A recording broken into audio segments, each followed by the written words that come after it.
What is going on, everybody?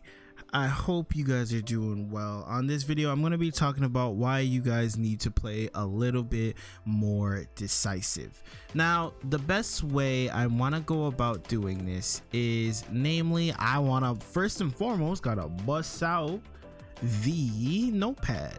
So when it comes to playing decisive, I want to in particular talk about when you're forced to block a mix-up. Okay, so let's suppose our opponent here decides to do something like drive rush, crouching medium punch, right? We decide to block this situation here. They are +5, they're in our face. We have to make a decision. Okay, a lot of us end up gravitating towards just trying to tech the situation, right? Which what ends up happening is that when your opponent is even remotely or semi-decent, they'll just do this into another one and then you get hit for it, right? And that's no good.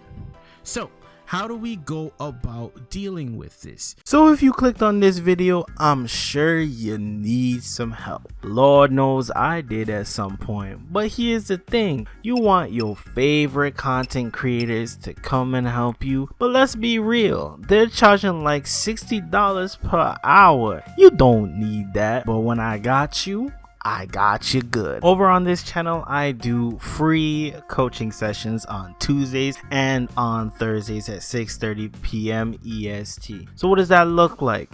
I essentially go over your matches. I give you tools so that you can succeed the next time you open up rank. So once again, join my Discord. Wait till I'm live either on Tuesdays or on Thursdays 6:30 p.m. EST. Be there or be square. And yeah, I'm not your favorite pro, but I'm available. Those pros are not available. So once again, join the live, get better, and I'll help you improve. Back to the video. You need to essentially make an educated guess, aka a decision, on how you want to approach this. So let's suppose they decide to go for this into grab, right? If we truly feel as though grab is coming, we can either A, try to back out of it, right? Or B, try to jump over their heads. Now, another option may be to try and mash out of it, right? However, this might not be advised in this specific example, namely because he's +5 in your face. And when someone is +5 in your face, you might not be inclined to mash all that often, especially when it comes to Luke, because he does hit hard. But when it comes to other options, backdash or jump over their heads and just get out the situation as a whole might be a better option to go towards, right?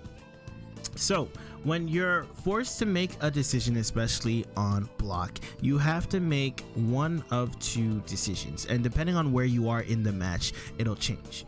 So when you're forced to make block a mix-up, you're gonna have to make this decision either based on the previous data on your opponent's character. So what does that look like?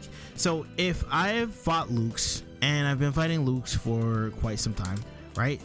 They might go for this into this and then run the offense like so. If I know that most of them operate in this fashion, I might be more inclined to try and backdash into something else, right?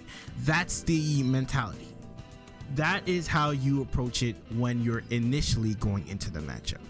However, while you're playing your opponent, you're gathering their habits, okay? You're downloading, you're writing down in the scriptures of your mind how many different options, the options they gravitate towards, the options that they neglect, and you're writing all of it down in your mind so that now, while you're fighting your opponent, you make the necessary changes. So you make your decisions based on your current opponent's habits. So let's suppose in this situation, we know that a lot of them decide to go through for throw, but this specific Luke likes to go for a bunch of buttons. He's a button Luke, you know what I'm saying? He likes to do it a lot. Okay, so in the case that you know that he likes to do it, don't force yourself to tech, because if you try to tech in this situation, right, you just get hit, and then he gets all the value in the world off of it.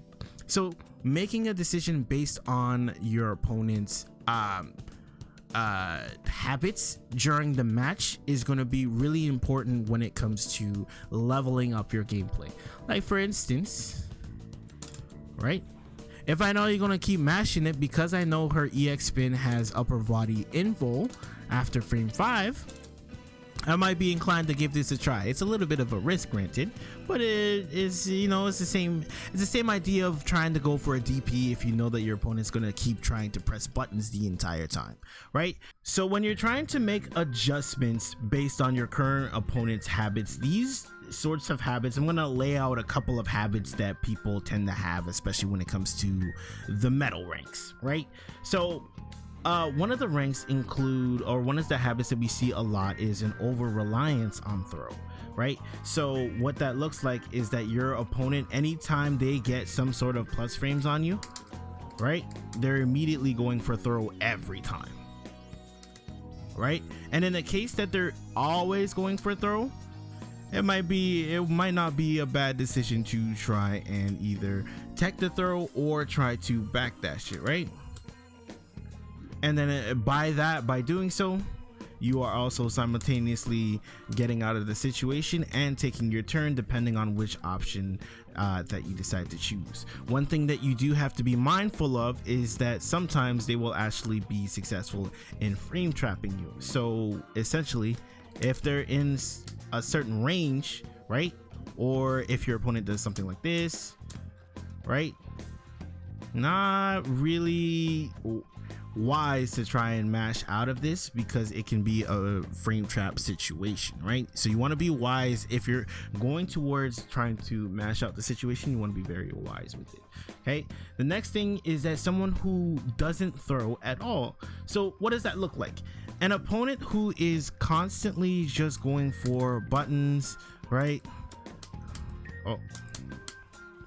Constantly going for buttons, never deciding to go towards throw, is an opponent that you technically never have to press tech against, right? Because the thing is that when they're pressing a bunch of buttons, they're trying to force out a situation where you'll tech. But if they never show you the fear of pressing throw, then there's no need to press it, right? Why press the button if there's nothing to press it about, right? You want to make sure that you're essentially noticing the habits that your opponent is showing you on a consistent basis so that you never fall into that trap, right? The next thing is an over reliance on special moves to get in.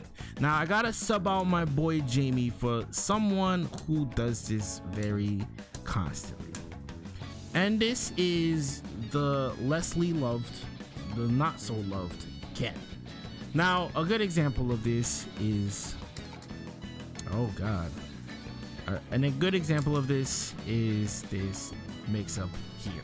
Okay, a lot of Kens, a lot of the gimmicky Kens, let me be very specific, a lot of the gimmicky Kens will use this to get in, and the main reason why they use this to get in is because if they do the heavy lash, it is plus on block, meaning that if I try to mash here, I get hit.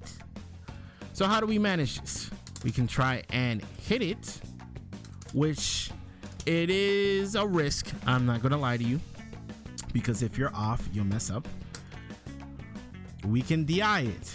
Now I'd say DI is probably your best option when it comes to dealing with it, because it makes sure it's pretty lenient when it comes to you reacting to it, and it'll keep you relatively safe, and you get a good punish depending on how much meter you have behind it. You can get a good punish, right? You could also take the super safe option, and that is to try and perfect parry it. Naturally, my parries is not working. Wow, you see my inputs, y'all? Great game. I'm playing. There we go. We can try and perfect parry it, right? But essentially what we want to do is that if we notice our opponent is clutching this idea a lot, we want to make sure that we're ready for this option so that we can shut it down. Because once we shut it down, they have to rely on skills they haven't nurtured as much, and it makes it harder for them to play. So then now they have to rely on things like drive rush into stand jab, right? Or something like that, right? And if you know that they're gonna try and drive rush at you, now we can kind of try and mitigate that situation. Granted, you might sometimes get caught trying to check drive rush. I am not going to understate that fact, but however, it does make it a little bit easier to manage if you can kill all of the gimmicky stuff that they like to do. And the last thing that you want to notice is the fact that you're dealing with a jump monster. So this occurs a lot when you're dealing with an opponent in the corner, right?